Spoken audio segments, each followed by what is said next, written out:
ঠাকুর দেখতে বেরিয়ে রাস্তার মধ্যে পড়ছিলাম কানের, আর ষষ্ঠীর দিন ছিল এটা।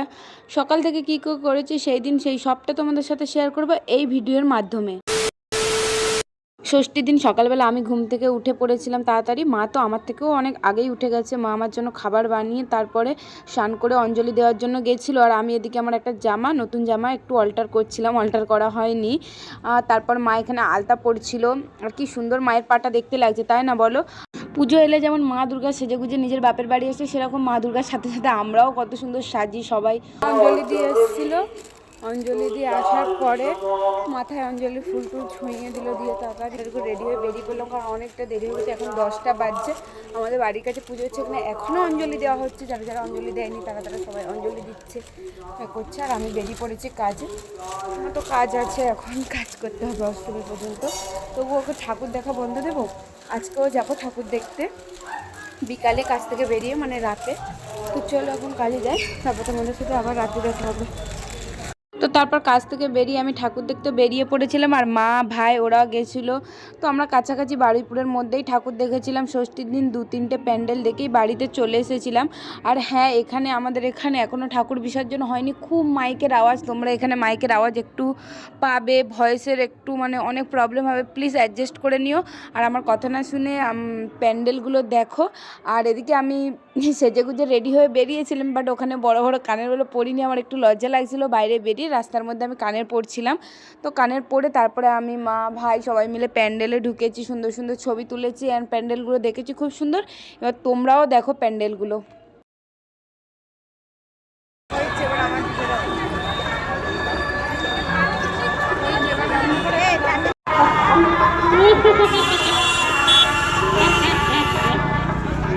এইবারে তোকে খাবো অনেক। এই একটা প্যান্ডেল, চলো যাই।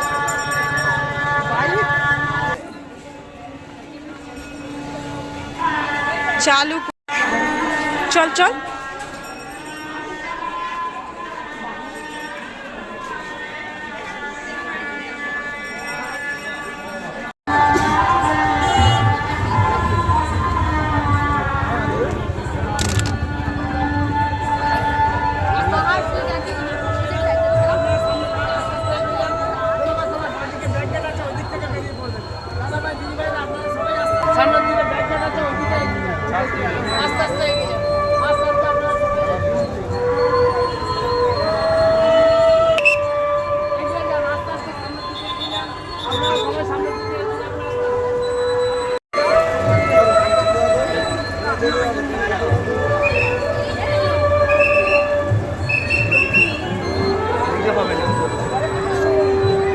প্যান্ডেলটা হচ্ছে বারুইপুর পদ্মপুকুর ইউথ ক্লাবের। তো এই প্যান্ডেলটাকে প্রত্যেকটা ঠাকুর মানে এই মা দুর্গাকে 500 ভরি সোনার গয়না দিয়ে সাজানো হয়েছে। এখানে সরস্বতী, কার্তিক, গণেশ, লক্ষ্মী এবং তাদের বাহন সবাইকে সোনার গয়না দিয়ে সাজিয়েছে। আর ঠাকুরটা কি দারুণ হয়েছে দেখো। আর এদিকে ঠাকুরের আমি একটা ভিডিও করছিলাম, সেই সময় মারা পিছন দিক থেকে একটু বেরিয়ে সামনের দিকে দাঁড়িয়েছিল, সেটাই আমি মা ভাই দুজনকে খুঁজছিলাম, কারণ ভালোই ভিড় হয়েছিল এখানে। তো খুঁজে পাচ্ছিলাম না, তারপর দেখতে পেলাম হ্যাঁ গেটের সামনে দাঁড়িয়ে আছে। তো আস্তে আস্তে আমিও বেরিয়ে পড়লাম। তারপরে বারুইপুর স্টেশনের 1 নম্বর প্ল্যাটফর্মের পাশেই এই প্যান্ডেলটা হয়েছিল, সেটাই ঢুকেছিলাম। আর এই প্যান্ডেলটাও না দারুণ হয়েছিল, কোনো কথা বলবো না। প্যান্ডেলটা জাস্ট তোমরা দেখো ভিতরটা যে কতটা সুন্দর হয়েছে। গাছপালা করে গাছপালা পাতা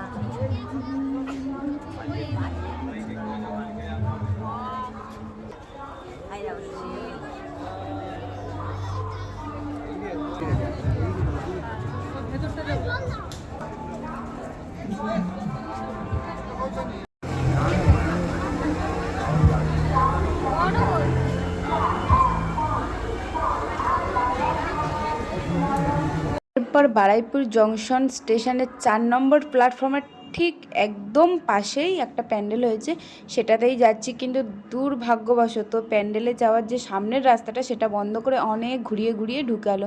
তো ফাইনালি সেই প্যান্ডেলের সামনে চলে এসেছি। আর এই প্যান্ডেলের থিম ছিল কলকাতা, পুরো কলকাতার থিমটাই এখানে করেছে। দক্ষিণেশ্বর, কালীঘাট এবং হাওড়া ব্রিজ, ভিক্টোরিয়া মেমোরিয়াল, মানে সব কলকাতার যেমন হয় পুরো নর্থ কলকাতা সাউথ কলকাতা সবটাই তুলে ধরেছে এখানে। ভীষণ সুন্দর, তোমরা নিজেরাই দেখো ঘর বাড়িগুলো কত সুন্দরভাবে করেছে।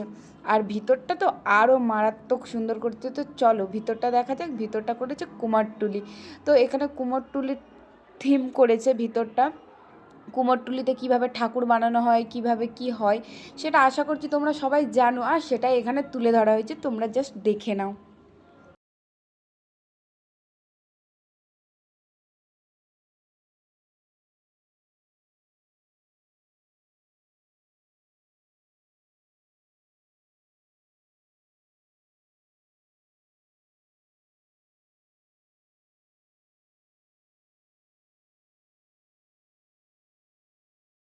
এই তো আজকের মতো আমার ঠাকুর দেখা কমপ্লিট। আমি মোটে 3টে প্যান্ডেল দেখেই বাড়ি চলে যাচ্ছি, কারণ কাল সকালে আবার আমার ডিউটি আছে।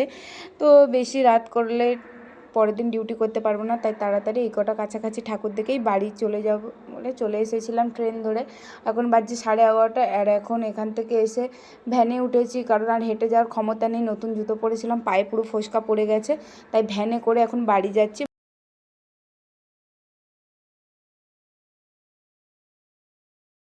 ভেবেছিলাম আর 2টো ঠাকুর দেখবো, কিন্তু এমন পায়ে ফোসকা পড়েছে আর হাঁটতে না পেরে তাড়াতাড়ি করে বাড়িতে চলে এলাম। বাড়ি আসার পরটাই জুতোটা হাতে করে খুলে নিয়ে এলাম, নতুন জুতো একদম, আর ফোসকা পড়ে গেছে।